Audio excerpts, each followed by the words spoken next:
Hello friend, कैसे आप लोग।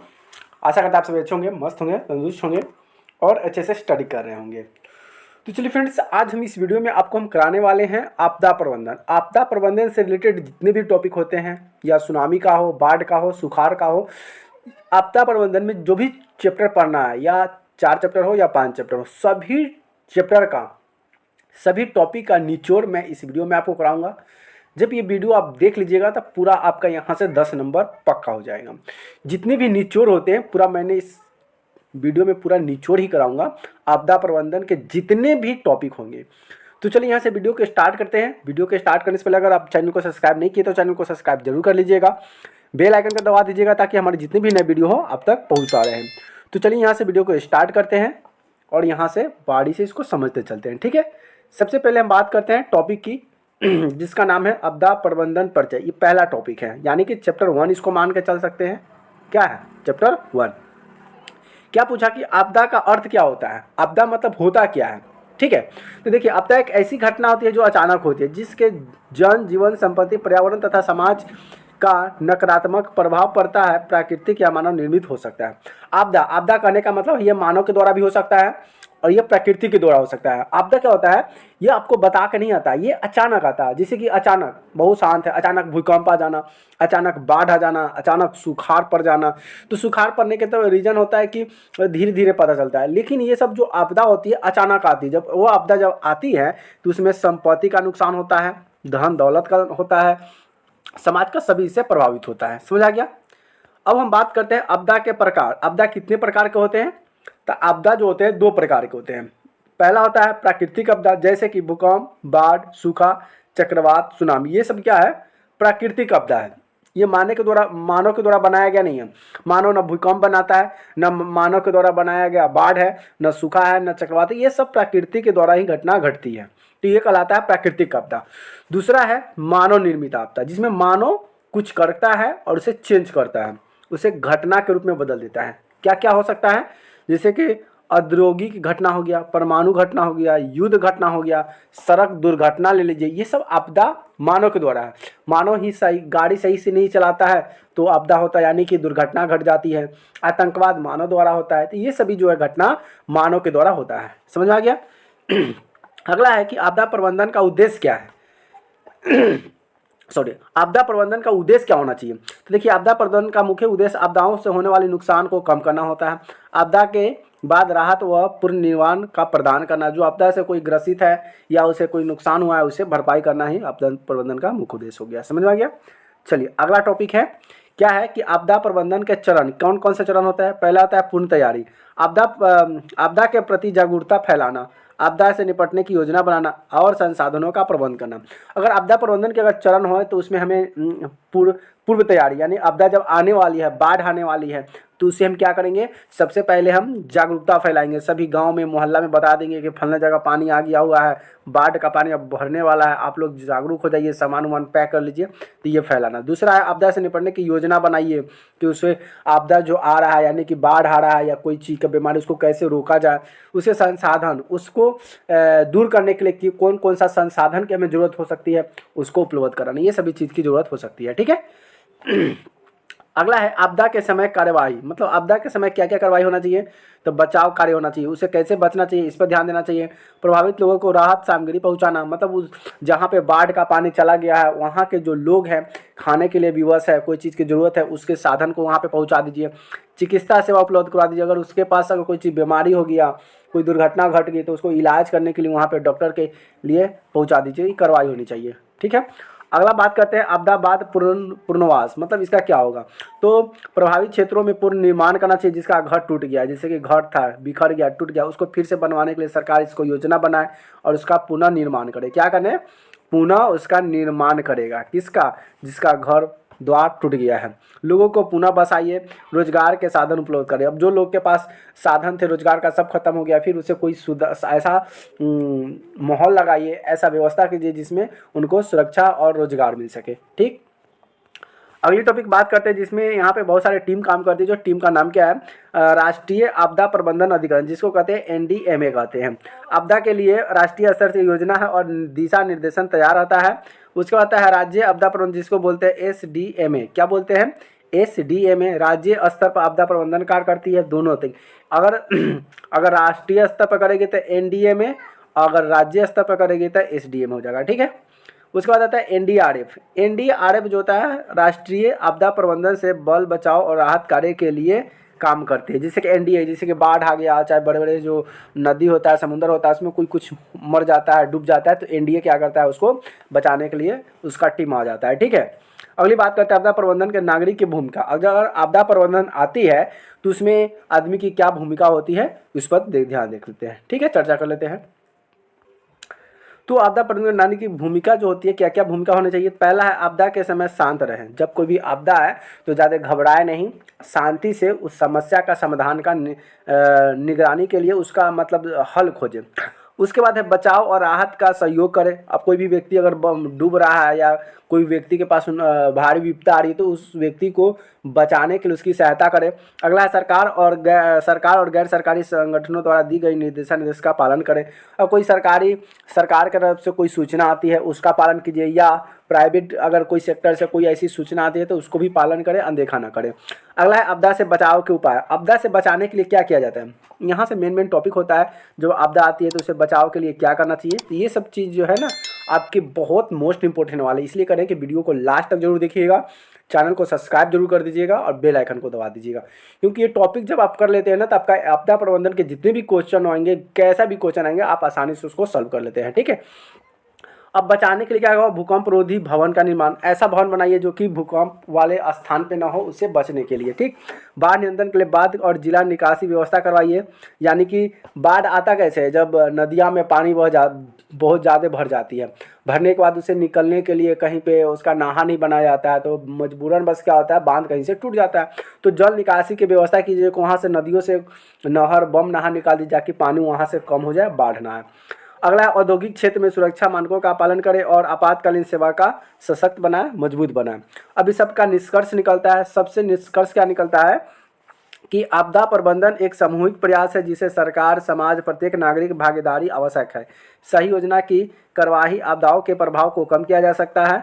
यह नोट्स विशेष बोर्ड सिलेबस अध्ययन के लिए बहुत तैयारी है। ये सभी जो है ना बिहार बोर्ड का मोस्ट इम्पोर्टेंट है, जो कि आपको एग्जाम में पूछे जाते हैं और सिलेबस में ये सब दिए गए हैं। तो ये पहला टॉपिक कवर होता है। अब दूसरा टॉपिक में आता है बाढ़ और सुखाड़ से रिलेटेड। क्या है, बाढ़ और सुखाड़ सभी हम बोले ना कि टॉपिक में जितने भी होंगे सभी हम आपको कराएंगे, जो कि मोस्ट इंपोर्टेंट होने वाले हैं।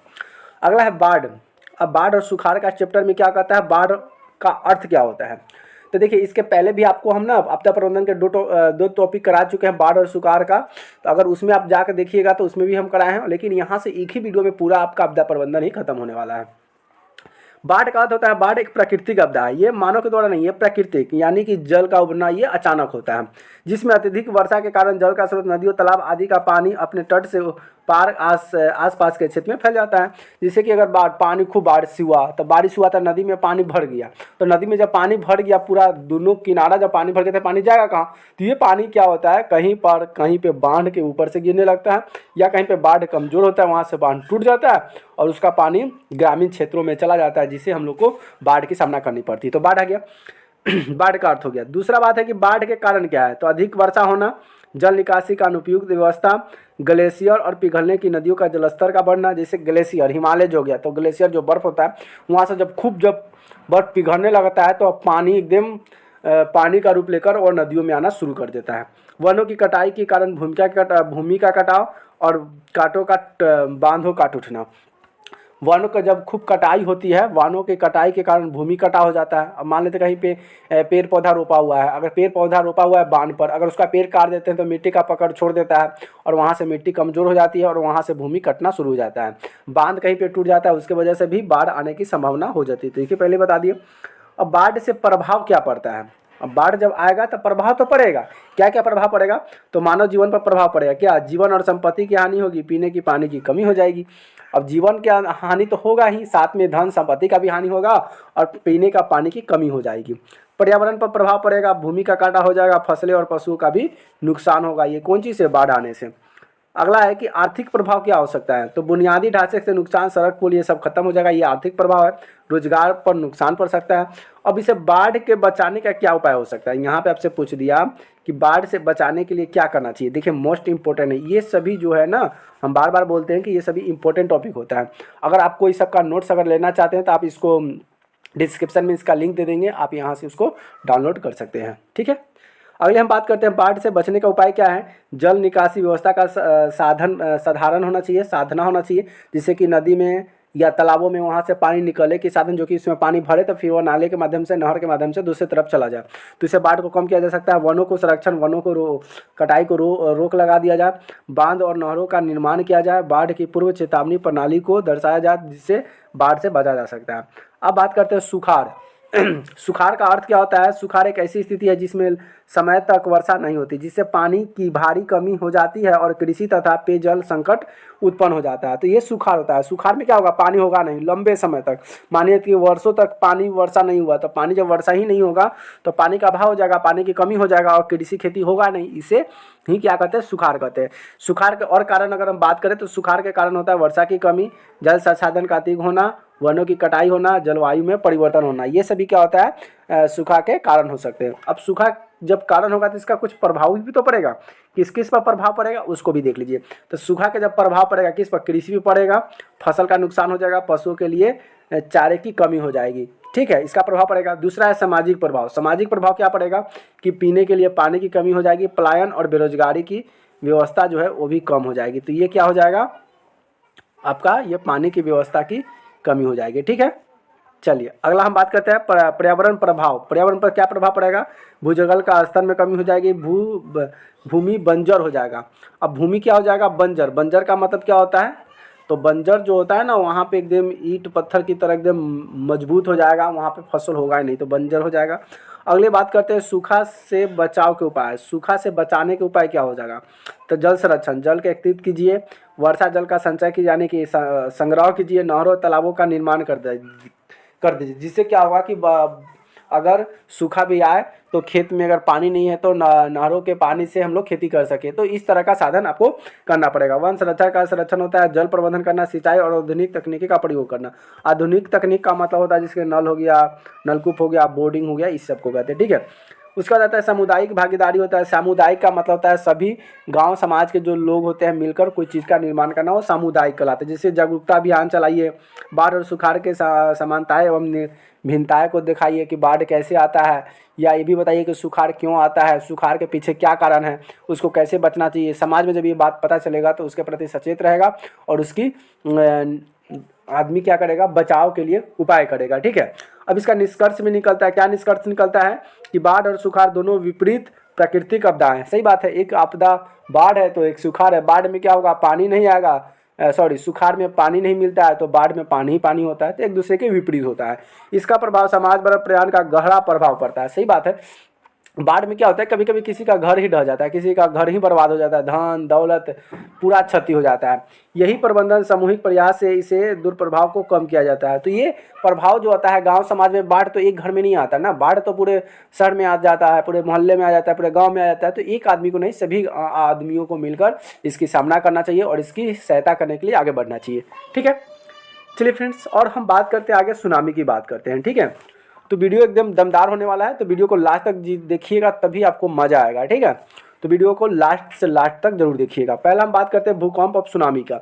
तो भूकंप पता है और सुनामी, ये सभी क्या है, प्राकृतिक आपदा। ये मानव के द्वारा भूकंप नहीं आता है, मानव कोई भूकंप नहीं करा सकता है ना, मानव सुनामी को उठा सकता है।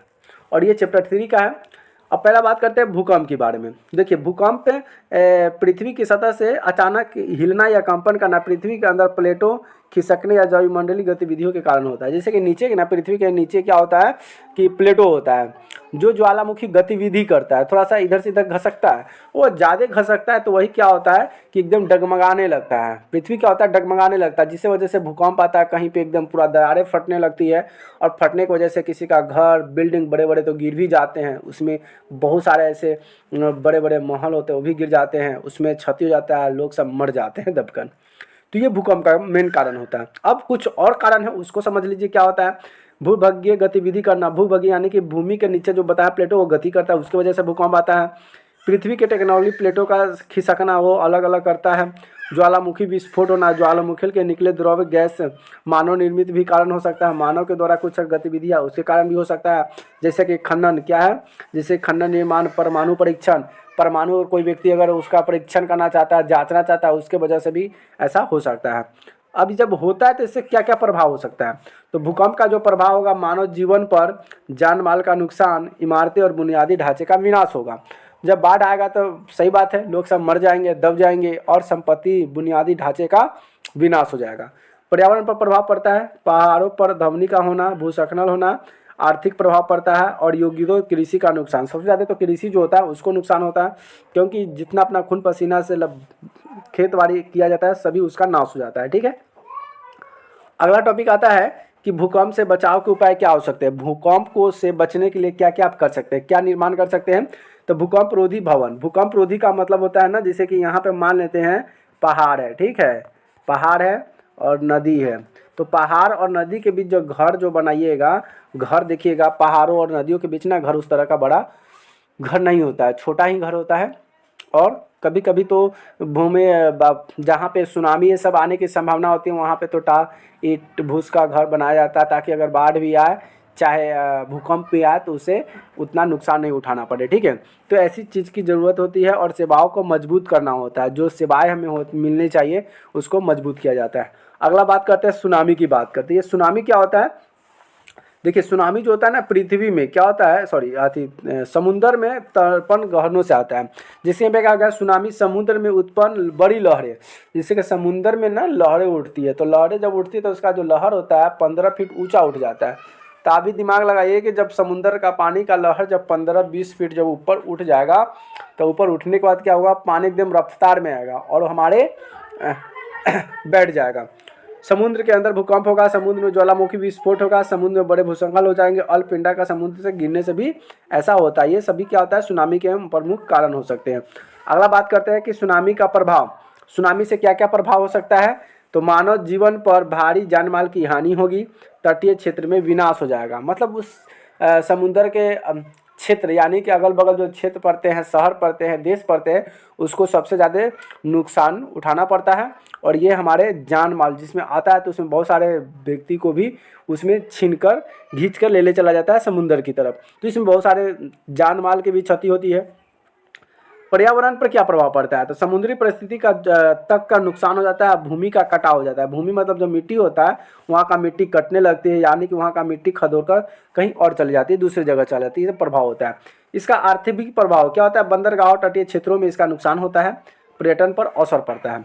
अब बात करते हैं सुनामी से बचाव का उपाय। अगर सुनामी आए तो इसे बचने के लिए हमें क्या करना चाहिए, तो सुनामी से बचने के लिए पूर्व चेतावनी प्रणाली, जैसे कि सुनामी आने वाला है ना, तो हमारे आजकल क्या होता है कि न्यूज़ से माध्यम से हमें पता चल जाता है कि हाँ सुनामी फलने जगह आया है, आने की संभावना है, या अगर बाढ़ आती है तो न्यूज़ के माध्यम से पेपर के माध्यम से हमें क्या होता है कि हमें पता चल जाता है कि हाँ फलना जगह कहीं पे बाढ़ आया हुआ है और संभावना है कि आ सकती है। तो जैसे ही बोला कि संभावना आने की है तो हम लोग क्या होते हैं, सचेत हो जाते हैं और उसके प्रति हम लोग क्या करते हैं, जागरूक हो जाते हैं। अगला है कि तटीय क्षेत्र में प्रबंधन करना, मैंगो वन का संरक्षण करना, सुरक्षा योजना, तटीय क्षेत्र में आपदा प्रबंधन केंद्र बनाना और इसे सहयोग करना। अगला है जागरूकता अभियान चलाना। क्या है, जागरूकता अभियान, जैसे कि स्थानीय लोगों की शिक्षित करना, समझाना कि यहाँ पे बाढ़ आने वाला है, आपको ये चीज़ करना पड़ेगा, कैसे बचना है, क्या करना है, कौन सा स्थान पे जाना है, इस सब की सूची बनाई जाती है। अगला है भूकंप और सुनामी का समानता विवरणताएँ देखी जाती है, यानी कि समानताएँ, यानी कि भूकंप और सुनामी जब आएगा तो सुनामी में क्या होता है कि पानी की लहरें आती है और सभी एकदम रफ्तार में होती है। भूकंप जो आता है, भूकंप भी तेज आता है, उसमें घर पेड़ पौधे सभी उलट फुलट और सभी गिर जाते हैं। ठीक है, अगला बात करते हैं कि इसका निष्कर्ष क्या निकला। भूकंप का निष्कर्ष यही निकला कि भूकंप और सुनामी दोनों ही गंभीर प्राकृतिक आपदा है। इसमें होने वाले नुकसान को कम करने के लिए आपदा प्रबंधन चेतावनी प्रणाली जागरूकता का महत्व है। ठीक है, चलिए अगला हम बात करते हैं जीवन रक्षक आकस्मिक प्रबंधन। क्या है, जीवन रक्षक आकस्मिक प्रबंधन। ये क्या होता है कि जीवन आकस्मिक का अर्थ क्या होता है, इसको समझिएगा। ठीक है, आकस्मिक प्रबंधन का अर्थ क्या होता है तो आकस्मिक प्रबंधन उद्देश्य आपदाओं या दुर्घटनाओं के समय लोगों की सुरक्षा निश्चित करना। जैसे कि मान लेते हैं कि आकस्मिक प्रबंधन है, तो इसका उद्देश्य ये होता है कि जो कोई भी आपदा आती है, क्या आती है, आपदा या दुर्घटना के समय, दुर्घटना के समय लोगों की सुरक्षित स्थान पर पहुंचाना ही आकस्मिक प्रबंधन कहलाता है। इसके जीवन को बचाना यदि यह क्रिया आपदा उसके द्वारा और बाद में जाने वाले गतिविधियों को आधारित होता है। ठीक है। अगला है जीवन रक्षक आकस्मिक प्रबंधन के चरण। जीवन रक्षक आकस्मिक प्रबंधन क्या होता है? तो देखिए, आपदा से पहले जागरूकता अभियान चलाइए।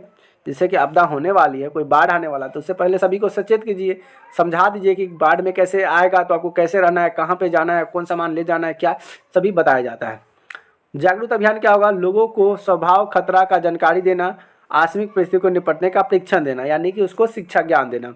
उसका तो योजना बनाना है। अगर योजना बनाइए, अगर कोई चीज़ घटना घटने वाली है तो भाई योजना बनाएंगे ना। अगर शेर अगर जंगल में आ गया हमारे गांव में, अगर शेर को कैसे पकड़ना है, तो आप अकेले नहीं पकड़िएगा।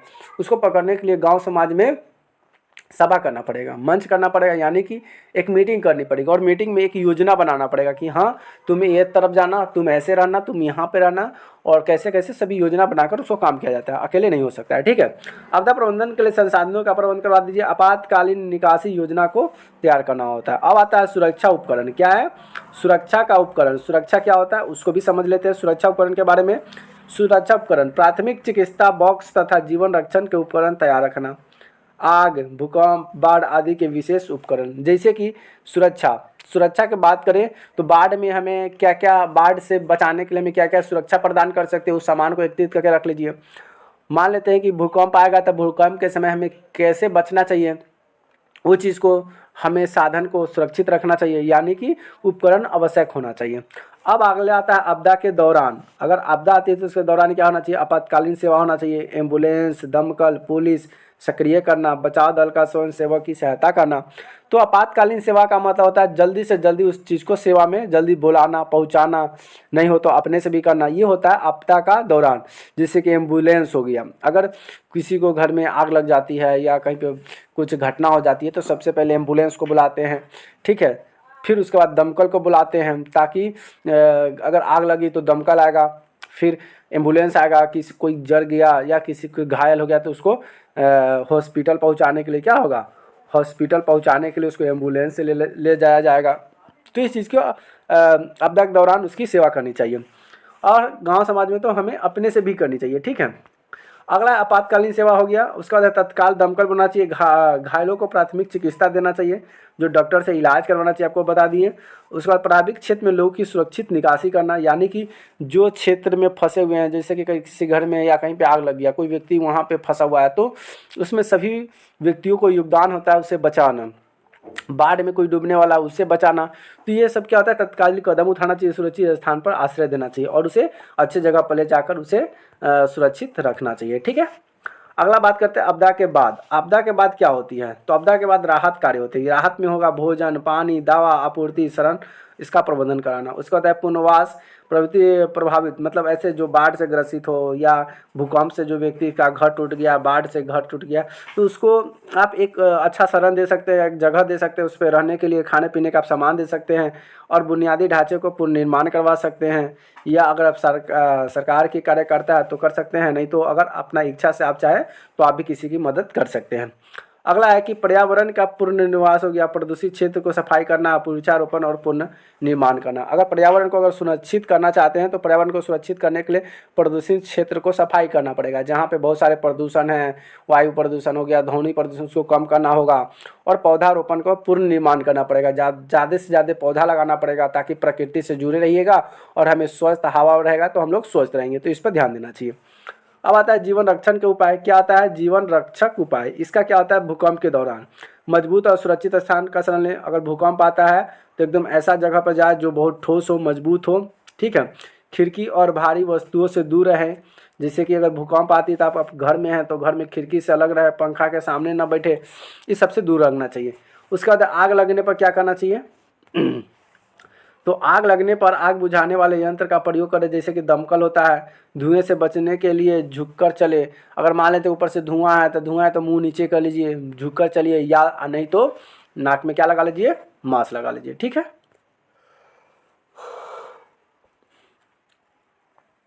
अगला टॉपिक हम बात करते हैं बाढ़ के दौरान। अगर बाढ़ है तो क्या करें, तो जब बाढ़ आएगा ना तो ऊंचे स्थान पर चले जाइए। कहाँ चले जाइए, ऊंचे स्थान पर, जहाँ पे पानी को पहुँचने में बहुत समय लग जाए, बहुत देर हो जाए, ठीक है, तो वहाँ पे ऊंचे स्थान पर चले जाइए। बाढ़ का पानी में जाने से बचे। बाढ़ का जो पानी उसमें बहुत सारे कीड़े मकोड़े विषाणु जीवाणु सभी उसमें आ जाते हैं, इसलिए हमें उस बाढ़ के पानी से दूर रहना चाहिए, अलग रहना चाहिए।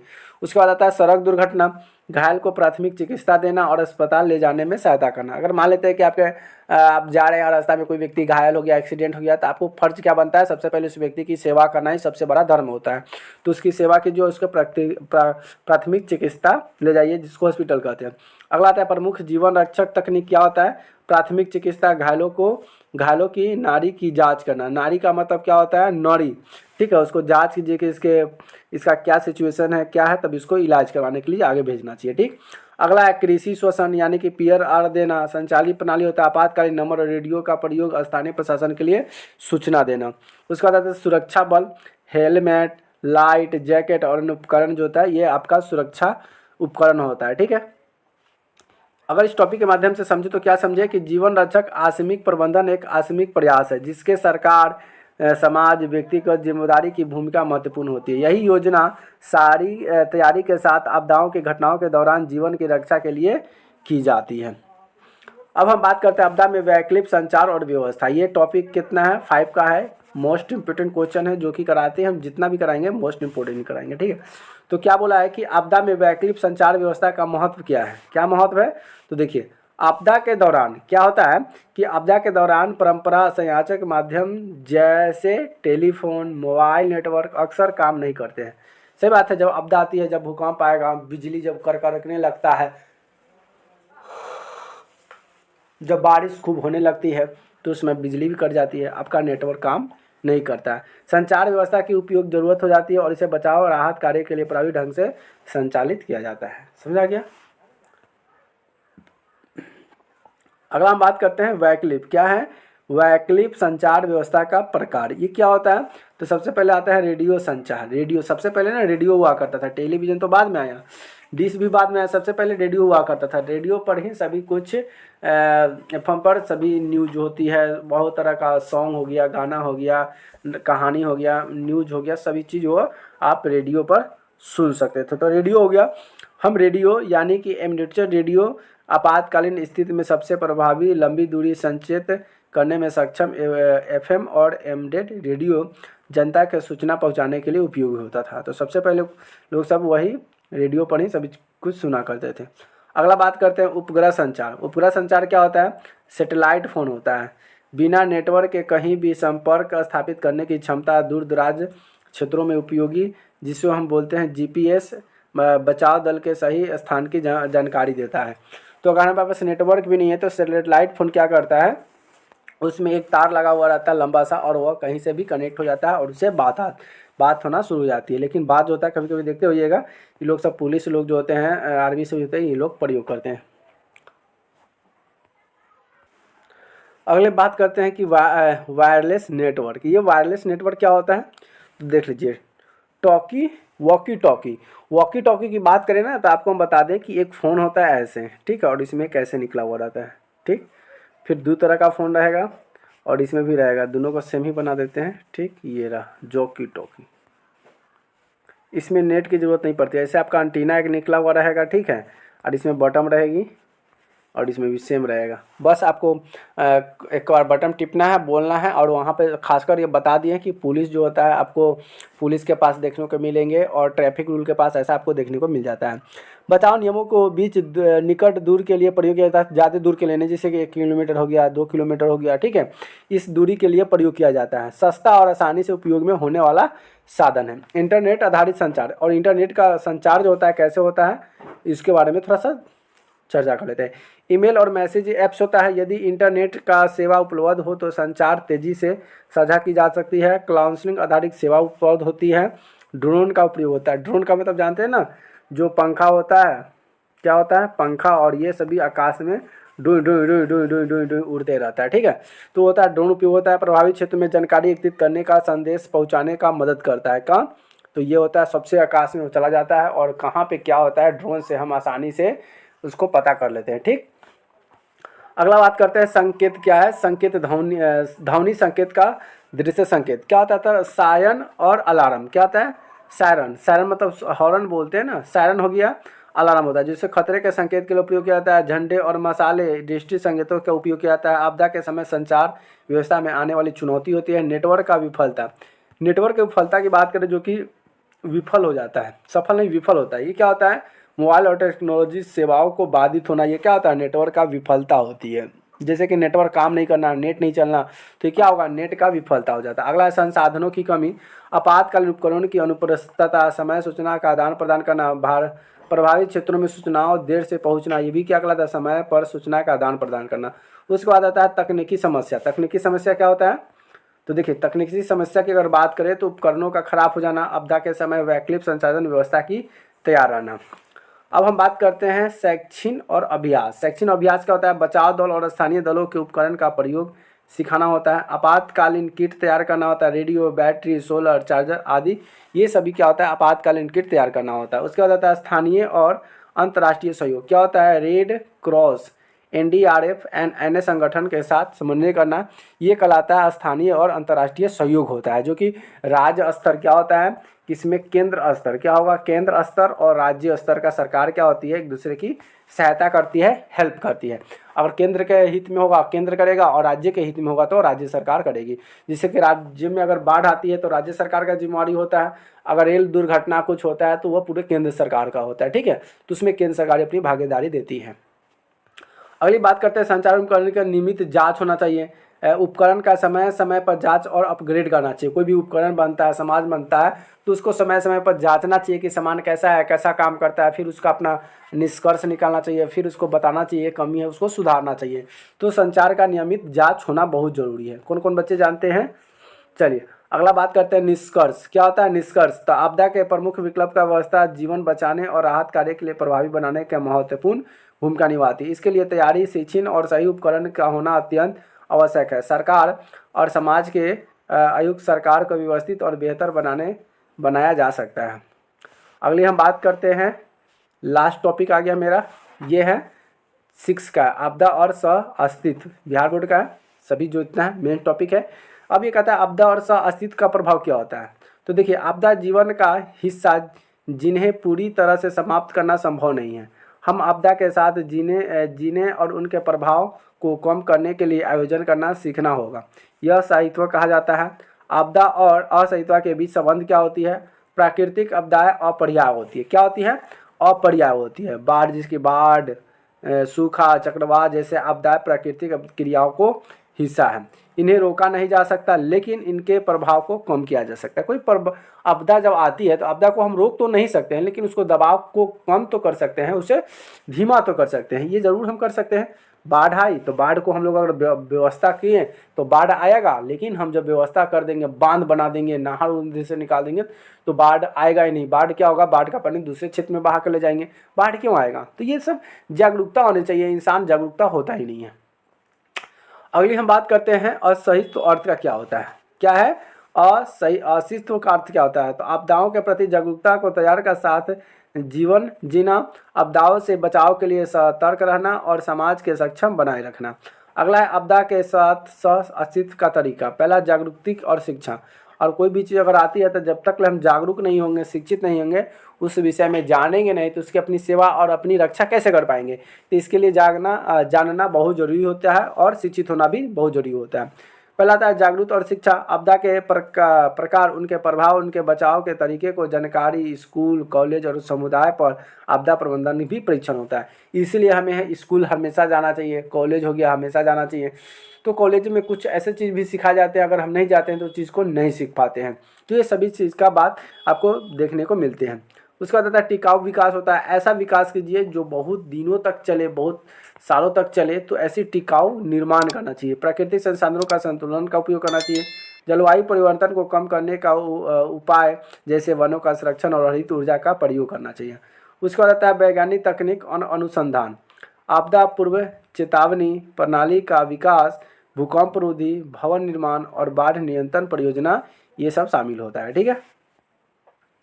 अगला क्या है कि आपदा क्या है कि आपदा प्रबंधन की योजना। तो स्थानीय और राष्ट्रीय स्तर पर आपदा प्रबंधन का समिति का गठन, राहत कार्य के लिए तैयार रहना। जैसे कि पहले ही बता दिए, स्थानीय जैसे कि गांव समाज में हो गया या सरकार, केंद्र सरकार का हो गया, तो ये सभी क्या होता है, आपदा के समय वह हमेशा तत्पर रहते हैं और ज़रूरत पर मेहनत करते मतलब सहायता करते हैं। अब आता है सामुदायिक भागीदारी। समुदाय भागीदारी का मतलब क्या होता है, समाज में जब हम लोग रहते हैं एक साथ मिलकर, तो समाज में जब कोई भी घटना होती है तो हम सभी को क्या किया जाता है, मिलजुल कर उसे निपटाना किया जाता है, यानी कि एक दूसरे की सहायता करनी चाहिए। स्थानीय समुदाय से आपदा प्रबंधन के शामिल करना और स्वयंसेवी संगठनों का सहयोग करना। अब देखिए, जब तक आपदा आएगा तो जब गांव समाज में जब हम एक दूसरे की सहायता नहीं करेंगे, हेल्प नहीं करेंगे, तो फिर होएगा नहीं। अगर वो कहेगा कि नहीं तुम्हारे घर आग लगा तुम जानो, हम तो नहीं जाएंगे, तो फिर तुम्हारे घर में होगा तो कौन आएगा। इसीलिए हम गांव समाज में हम एक दूसरे के सभी व्यक्ति क्या करते हैं, मदद करते हैं, हेल्प करते हैं। अगला टॉपिक आ गया कि असंस्कृत उदाहरण क्या है। तो जापान में भूकंप प्रबंधन। जापान में भूकंप के साथ जीने की संस्कृति विकसित होती है। भूकंप रोधी भवन और आपदा चेतावनी प्रणाली माध्यम नुकसान को कम किया जाता है। ग्रीनलैंड में देखा जाए तो ग्रीनलैंड में बाढ़ के नियंत्रण को क्या किया जाता है, तो समुद्री तल से नीचे होने के बावजूद उन्हें बाढ़ प्रबंधन को उत्सुक तकनीक विकसित करता है। आपदा प्रबंधन से साहित्य का महत्व। इसका महत्व की बात करें तो जीवन और संपत्ति की क्या होती है, सुरक्षा करना। जीवन और संपत्ति जो होता है उसकी सुरक्षा कैसे कर सकते हैं, तो आपदा के साथ अस्तित्व जान माल की हानि को कम करके ही हम जीवन और संपत्ति को सुरक्षा कर सकते हैं। अगला है समाज का सशक्तिकरण। आपदाओं के प्रति जागरूकता। समाज तैयार समाज कठिनाई को बेहतर सामना कर सकता है। ठीक है, और यहाँ से आपका ये लास्ट टॉपिक है, क्या कहता है, पर्यावरण का संरक्षण। स्व-अस्तित्व अभ्यास प्रकृति संसाधनों के संरक्षण में मदद करता है, जैसे कि आर्थिक विकास हो गया। आपदाओं से बचाव का विभिन्न दीर्घकालीन और आर्थिक निरंतरता सुनिश्चित होती है। अब इस सबका निष्कर्ष की अगर बात करें तो क्या कहता है कि आपदा और अस्तित्व दृष्टिकोण से हमें यह सिखाता है कि आपदाओं को रोका नहीं जा सकता। सबसे पहले बात पहले ही बता दिए हैं कि आप आपदा को रोक नहीं सकते हैं, ठीक है, उसको कम कर सकते हैं, लेकिन उनके प्रभाव को कम किया जा सकता है। उनका जागरूकता, विज्ञान और वैज्ञानिक दृष्टिकोण से सामुदायिक भागीदारी आवश्यक है। सामुदायिक का मतलब क्या होता है कि सभी व्यक्ति का जो भागीदारी होना चाहिए, ऐसा नहीं कुछ पल के, नहीं कुछ समूह का, नहीं पूरे समूह का भागीदारी होना चाहिए, जिससे वह कामों को अच्छे से करें, सफल बनाए। अस्तित्व और अभ्यास करने से यह सुरक्षित और भविष्य सुनिश्चित कर सकता है। तो यहाँ से जितने भी टॉपिक थे सभी समाप्त होते हैं, जो कि हम आपको कराए मोस्ट इंपोर्टेंट टॉपिक था, और आपदा प्रबंधन के जितने भी निचोड़ थे सभी आपको मैंने कवर करा दिया। तो प्यारे बच्चों, वीडियो को लाइक एक बार ज़रूर कर दो, ठीक है। लाइक करने के लिए पैसा नहीं लगता है। अपने दोस्तों फ्रेंड के साथ शेयर भी कर दीजिए, और थोड़ा सा हो तो उसको सब्सक्राइब भी ज़रूर कर लीजिएगा, ठीक है। तो चलिए वीडियो को करते हैं यहीं तक अंत, फिर मिलते हैं नए वीडियो में नए टॉपिक के साथ। तब तक के लिए बाय बाय, लव यू।